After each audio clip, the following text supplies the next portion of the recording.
मी बोरकर गुरुजी, विश्वज्योतिषाचार्य, ब्रह्मांड ज्योतिष कार्यालय, मुक्काम पोस्ट रावेर, जिल्हा जळगाव, महाराष्ट्र. 425508 रावेरचा पिनकोड नंबर आहे. माझा व्हॉट्सअप नंबर आणि मोबाईल नंबर एकच आहे. 9850155558. हा व्हॉट्सअप नंबर आणि मोबाईल नंबर एकच आहे. मला प्रत्यक्ष भेटायचं असेल तर भेट आपण घेऊ शकतात, परंतु अगोदर मोबाईल करून, कारण माझे दौरे अधिक असतात.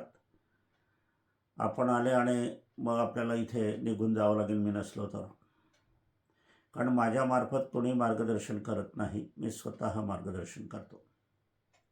केव्हाही अगोदर मोबाईल करून यावं. व्हॉट्सअपद्वारे मार्गदर्शन सुरू झाले. ज्यांना व्हॉट्सअपद्वारे मार्गदर्शन हवं असेल त्याला परिपूर्ण मार्गदर्शन देण्याचा आम्ही प्रयत्न करतो. एक पान असते तुमच्या समस्याचं निवारण, दुसरं पान उपासना, आराधना आणि स्पष्टीकरणासह. याच्यासोबत मी व्हॉईस मेसेज देतो की आपल्याला समजावं म्हणून. आजपर्यंत मी हजारो कुंडल्या बघितल्या, लाखो लोकांचं परीक्षण केलं आणि या लाखो कुंडल्याच्या परीक्षणाच्या माध्यमातून काही वर्तमानपत्राद्वारे, काही प्रत्यक्ष, काही दौऱ्यात आणि काही व्हॉट्सअपवर, पण पुनरपी कोणी काही विचारलं नाही, कारण माझं मार्गदर्शन हे परिपूर्ण असते.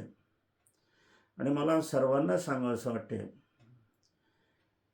की मी तुम्हाला व्हॉट्सअपवर टाकलं, तुम्ही वाचन केलं, माझा व्हॉईस मेसेज वाचला आणि तुमच्या मनात काहीतरी अजून शंका असेल, काहीतरी नवीन विषयसुद्धा असू शकतो, तर आपण तो एकदा कागदावर लिहून घ्यावा.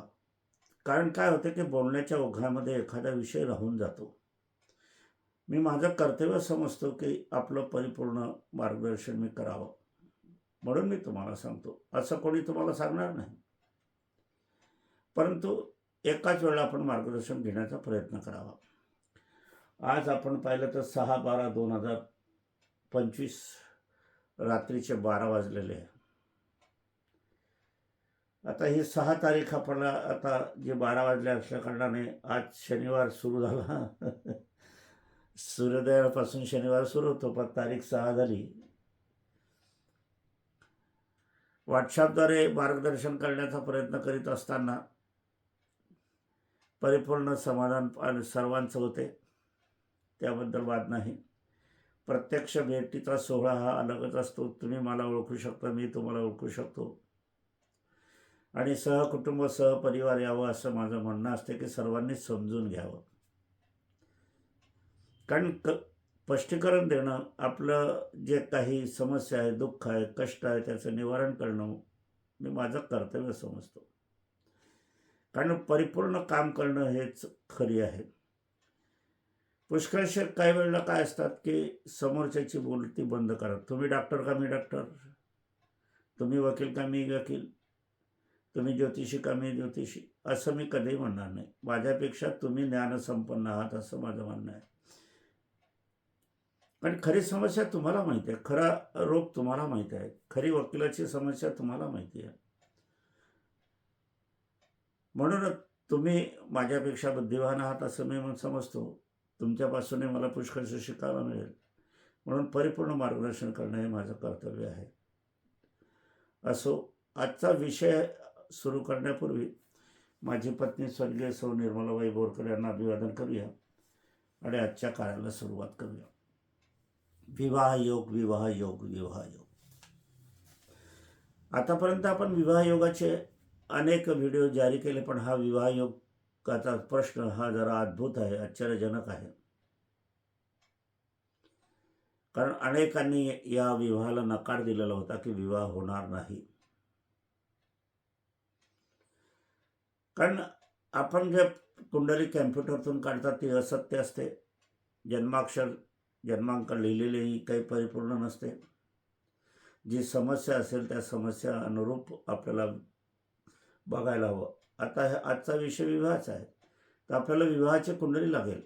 विवाहाची कुंडली लागत असताना आपल्याला विवाहाची कुंडली लागत असताना विवाह आता नकारार्थी आहे, तर मग काय करणार?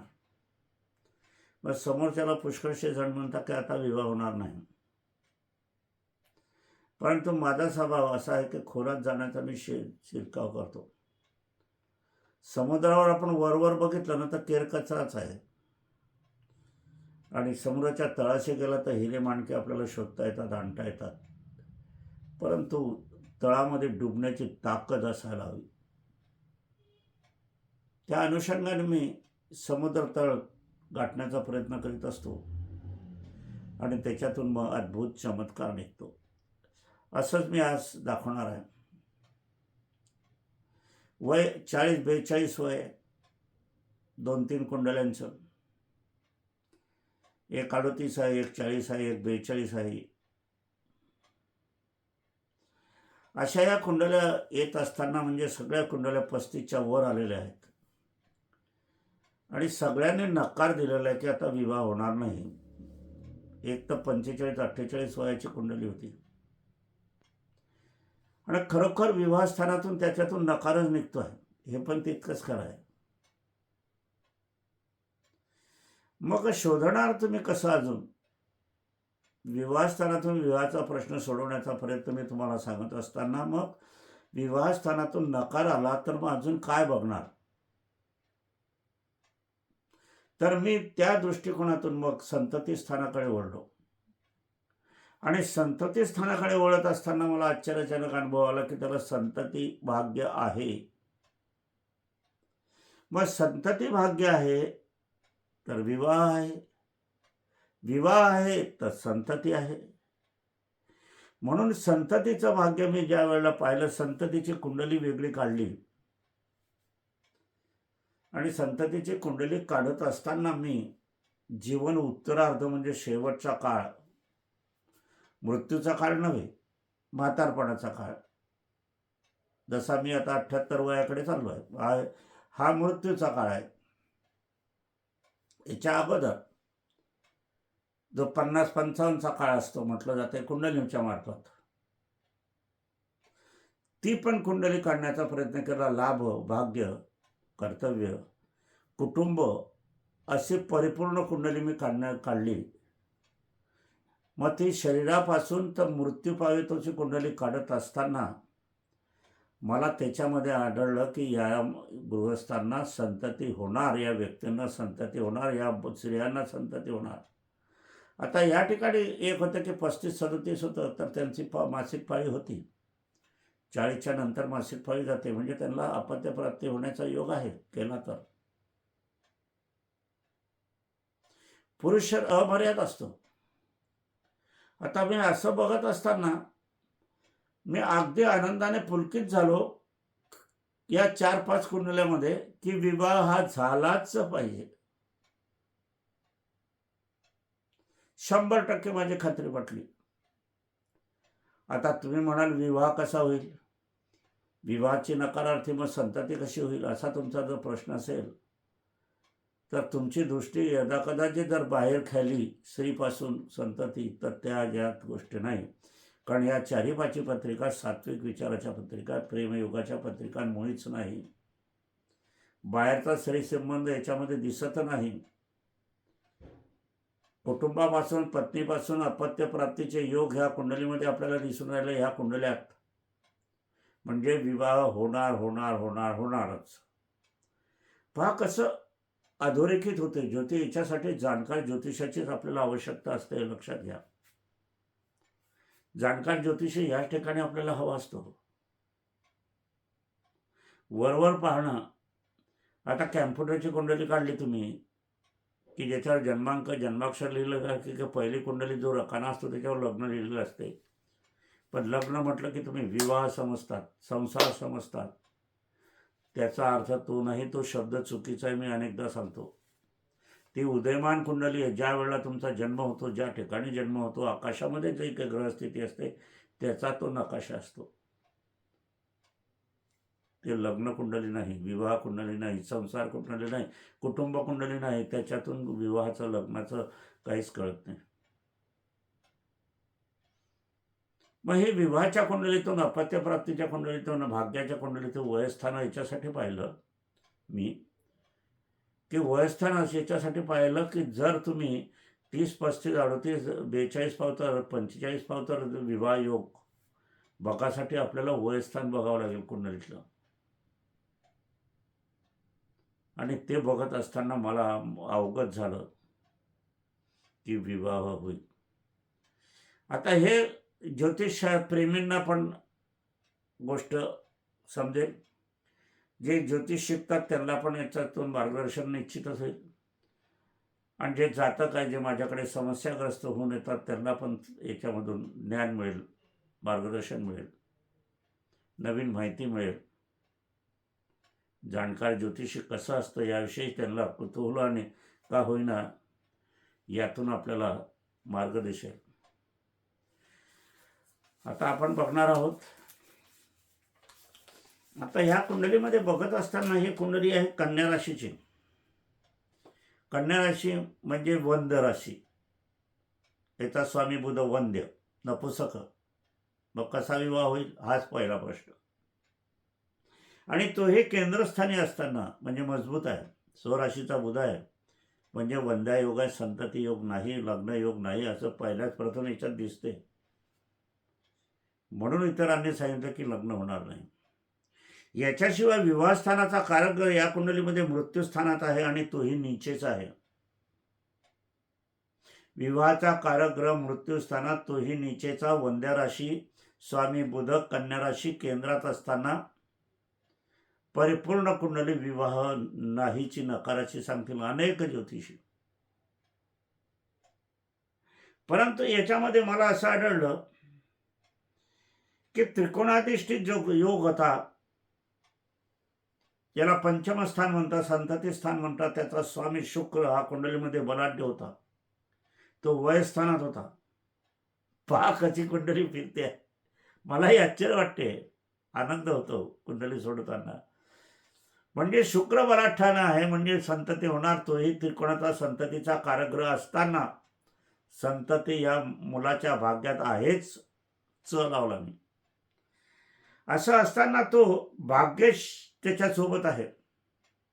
आता या ठिकाणी पुष्कळांचं की ते शनी म्हणजे विरक्त, शनी म्हणजे नपुसकत्व, शनी म्हणजे संतती नाही, आणि शनीची षडाष्टकामध्ये संतती स्थान येते. हा नकारार्थी भूमिका झाली. आता होकारार्थी भूमिका कशी येते की त्रिकोणाढ्य संततीचा स्वामी हा स्वराशी बलाढ्य शुक्र वृषभ राशीचा वयस्थानी म्हातारपणी, म्हणजे म्हातारपणी उतार वयात संतती निश्चितच होईल. पण लग्न झालेलं नाही आहे, वय 37-38 आहे, म्हणजे लग्नाचा योग आहेच आणि विवाह होईलच आणि संतती पण होईलच. आता याच्यामध्ये काय झालं आहे की रवी म्हणजे पती, रवी म्हणजे पती हा असत असताना रवी स्वराशीचा बलाढ्य आहे, तो कर्तव्यस्थानी आहे, म्हणजे तो कर्तव्य निश्चितच करेल विवाहाच्या दृष्टिकोनातून. आता याच्याशी पाहायला गेलं तर शुक्र रवी चतुर्थ भाव आहे, कुटुंब भाव आहे, म्हणजे कुटुंब तयार निश्चितच होईल या माणसाचं. शनी रवीचा कुटुंब योग आहे. आता शनी हा इथे आपण नेहमी पापग्रह म्हणतो, अशुभ ग्रह म्हणतो, पण तो भाग्येश आहे. मग तो अशुभ कसा? असं असताना या ठिकाणी आपण अजूनही पाहायला हवं तर शुक्र शनीचा योग या ठिकाणी असत असताना, म्हणजे शनी हा संत गतीचा चालणारा ग्रह, विलंबाने संतती देईल हे माझं उत्तर. आता इथे शुक्र शनी आणि चंद्र बुध प्रत्यक्ष राशीशी नवपंचम योग, शनी चंद्राचा नवपंचम, शनी बुधाचा नवपंचम, शुक्र चंद्राचा नवपंचम, शुक्र बुधाचा नवपंचम, शनी शुक्र आणि प्रत्यक्ष राशीशी नवपंचम योग. तो कुटुंबस्थानी वयस्थानी, म्हणजे कुटुंब तयार होईल पण म्हातारपणी वंश वाढेल. हा योग मला पाहत असताना या ठिकाणी आपण बघायला गेले तर मंगळ स्वराशीचा बलाढ्य आहे. मंगळ स्वराशीचा बलाढ्य असत असताना तो कुंडलीमध्ये आपण जर पाहायला गेले तर तो या ठिकाणी तो रवीशी नवपंचम योग करत आहे. तर रवी म्हणजे पती, रवी म्हणजे पुरुष. तो नवपंचम योग या कुंडलीमध्ये आपल्याला करताना दिसत आहे. असं असताना या ठिकाणी चंद्र शुक्राचा नवपंचम, बुध शुक्राचा नवपंचम, चंद्र गुरुचा नवपंचम योग पण आहे. गुरु हा विवाहाचा मृत्यूकारकही असताना मात्र तो नीचेचा आहे. पहा, गुरु नीचेचा असल्याने इथेच ज्या सांगणाऱ्या ज्योतिषाची, पंडिताची, पुजाऱ्यांची जो दृष्टीभ्रम झाला तो इथेच झाला. कारण गुरु नीचेचा आहे, मग अपत्य कशी प्राप्त होईल, मग विवाह कसा होईल. पण हा गुरु जो शुभदायक आहे तो, कारण नवपंचम योगात आहे. सगळे नवपंचम योग शुभ असतात. कितीही अशुभत्व पत्रिका असली तरी नवपंचम योग असला त्याच्यामध्ये तर ते अशुभत्व पूर्णपणे नष्ट होते, भस्मसात होते, गाळलं जाते. अशुभत्व मृत्यू होतो अशुभत्वाचा. आता इथे गुरुचा चंद्राशी नवपंचम योग, गुरुचा बुधाची नवपंचम योग, गुरुचा प्रत्यक्ष राशीची नवपंचम योग, तो कुटुंब भावी. आणि हा गुरु विवाहाचा कारक ग्रह असल्याने कारणाने विवाहाच्या संबंधित नवपंचम योग. आता या ठिकाणी घटस्फोटाची पत्रिका तयार होते. काहींना असं वाटते आणि माझ्या मते याच्यात घटस्फोट होणार नाही, कारण तो नवपंचम योगात आहे. बुध गुरु नवपंचम, रवी मंगळ गुरु नवपंचम, शुक्र स्वराशीचा बलाढ्य आहे, मंगळ स्वराशीचा आहे, बुध स्वराशीचा आहे, रवी स्वराशीचा आहे. किती नवपंचम योगाने भरलेली कुंडली असताना स्वराशी भरलेली कुंडली आहे, अजून किती शुभत्व पाहिजे. असं असताना गुरुदृष्टीत शनी शुक्र आहे, गुरुदृष्टीत चंद्र बुध राशी पण आहे. असताना शनी चंद्र, बुध शनी नवपंचम योग पुनश्च आलेले आहे. शनी दृष्टीत विवाहस्थान नाही आहे, हे लक्षात घ्या. म्हणून विवाह बाधा योग किंवा विवाह होणार नाही असं वाक्य नाही. मंगळ दृष्टीत विवाहस्थान नाही, कारण शनी मंगळ हे विवाहाला दुष्यत्व आणतात, दोष आणतात, विवाह होऊ देत नाही, घटस्फोट करतात, मृत्यूयोग आणतात. पण यांच्या दृष्टीत, शनीच्याही दृष्टीत विवाहस्थान नाही, मंगळाच्याही दृष्टीत विवाहस्थान नाही. म्हणजे इथे विवाहस्थान मोकळं झालं, संततीस्थान मोकळं झालं, विवाहस्थान मोकळं झालं. संततीस्थान शुभ झालं, विवाहस्थान शुभ झालं. म्हणजे या ठिकाणी आपल्याला पाहायला गेले तर या ठिकाणी आपल्याला अत्यंत विवाहित गुरु मृत्यू आहे, कन्या नपुसक राशी आहे, त्यात बुध आहे, नपुसक शुक्र वयात प्रणयकारक आहे. म्हणून विवाह झालाच पाहिजे, संतती झालीच पाहिजे, असा योग या ठिकाणी आपण पाहत असताना अशीच कुंडली ह्या जवळजवळ सारख्याच कुंडल्या 3-4 जणांकडे माझ्याकडे आल्या. आणि त्यांचे सांगण्याचा तुम्हाला हे की या 4-5 जणांचा विवाह झाला. आणि 4-5 विवाह झालेला असताना याच्यामध्ये 4 जणांचं अपत्य प्राप्ती झाली आहे. 1 जणाला आत्ताच निरोप आला मला की गर्भार आहे आणि ती सुखद व्हावी म्हणून माझ्याकडे आले सकाळच्या पूर्वी. आता या ठिकाणी आपल्याला पहा कशी कुंडली नकारातून होकारार्थ मिळतो.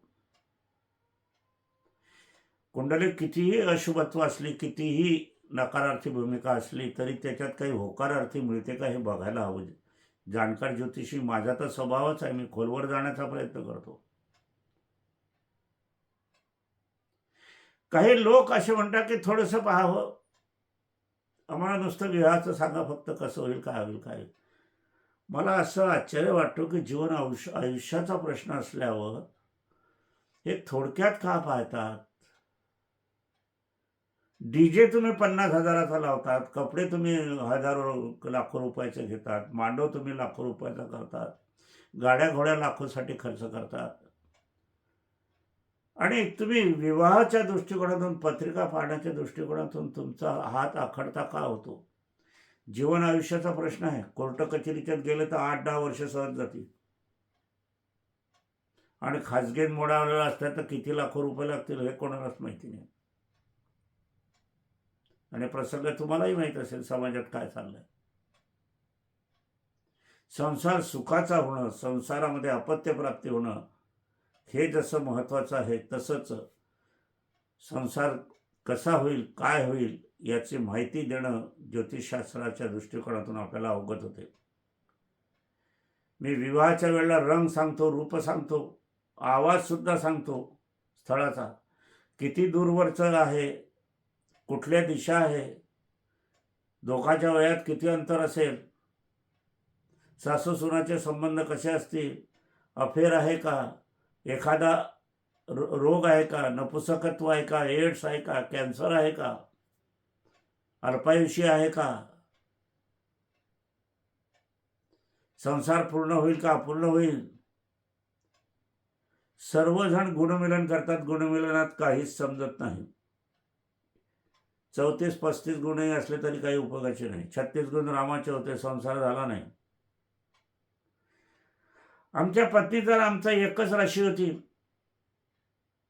एकच चरण होतं, एकच स्वामी होता, एकच नाडी होती. अनेक जण म्हणे तुम्हाला संतती होणार नाही, संसार सुखाचा होणार नाही, देवादिकांचा संसार झाला नाही इतका आमचा संसार सुखाचा झाला नाही, एकच शब्दही सुखाचा झाला, एकही शब्द माझ्या पत्नीने खाली नाही पडू दिला. तर आमचे कुंडली मिलन बरोबर होत होतं, 125% वर होत होतं. मला 2 मुलं आहेत, 3 नातू आहे, 1 नात आहे. नातीचं लग्न पण झालं, तिला पण मुलगी झाली, मी पंजोबा झालो, अजून आता तिला दिवस पण आहे.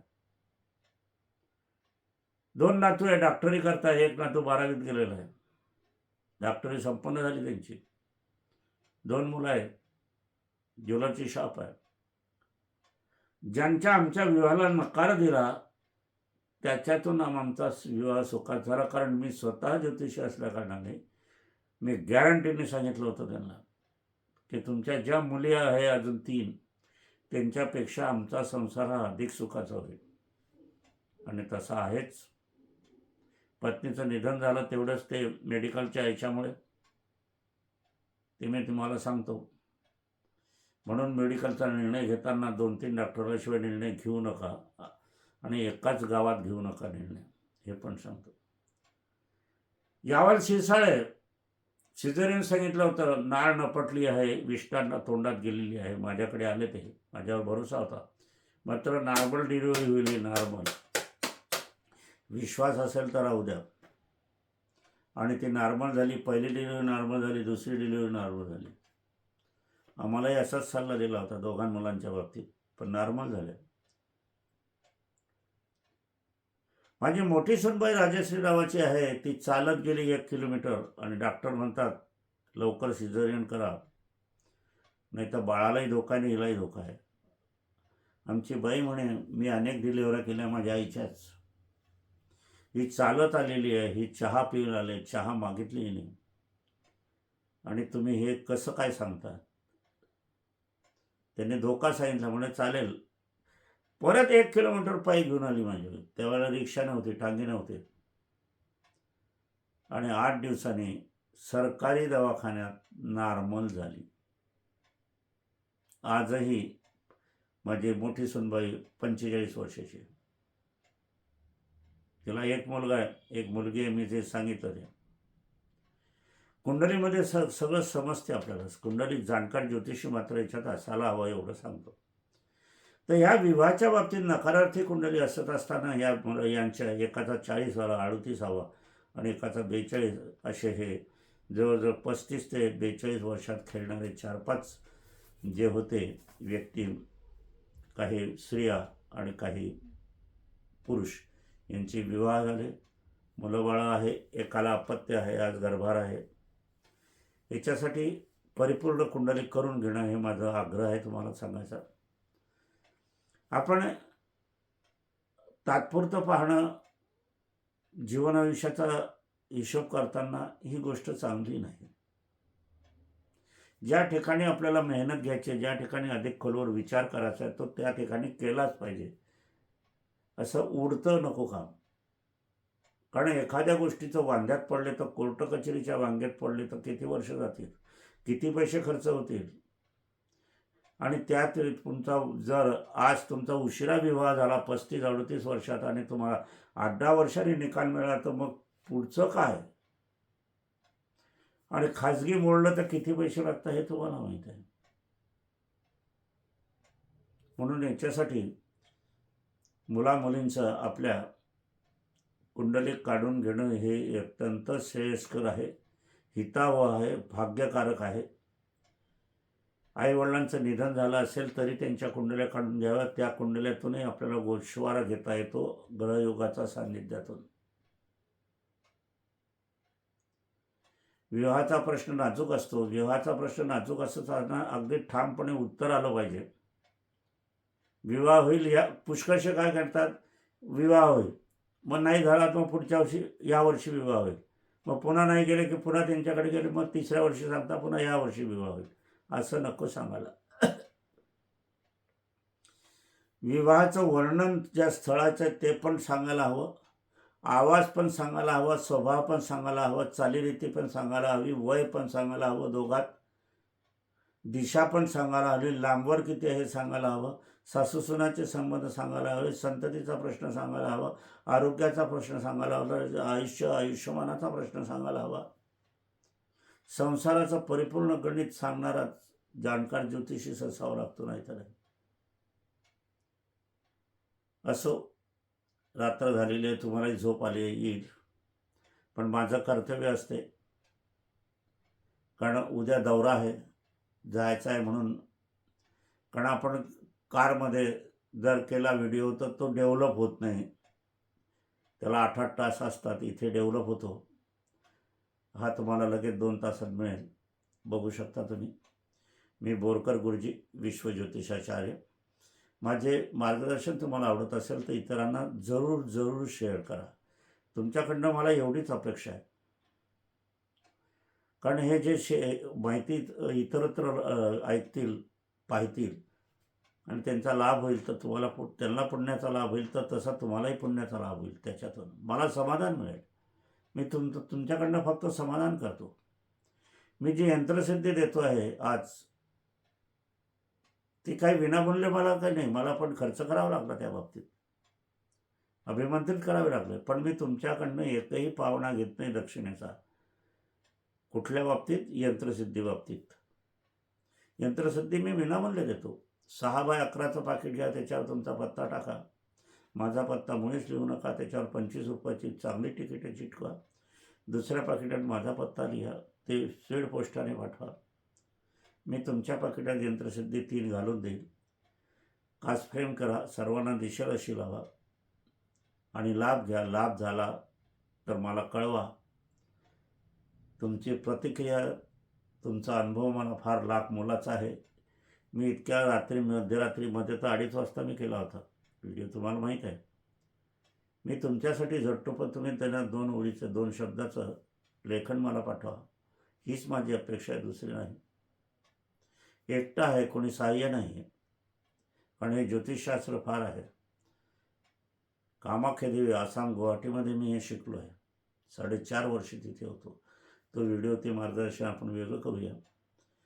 आजचा कार्यक्रमाचं समापन करण्यापूर्वी माझी पत्नी स्वर्गीय सौ निर्मलाबाई बोरकर यांना अभिवादन करूया. हे तिचेच फोटो आहे तिघे. हा जो मधला फोटो आहे तो लग्नाच्या नंतरचा आहे, हा त्याच्यानंतरचा आहे, हा शेवटचा फोटो आहे,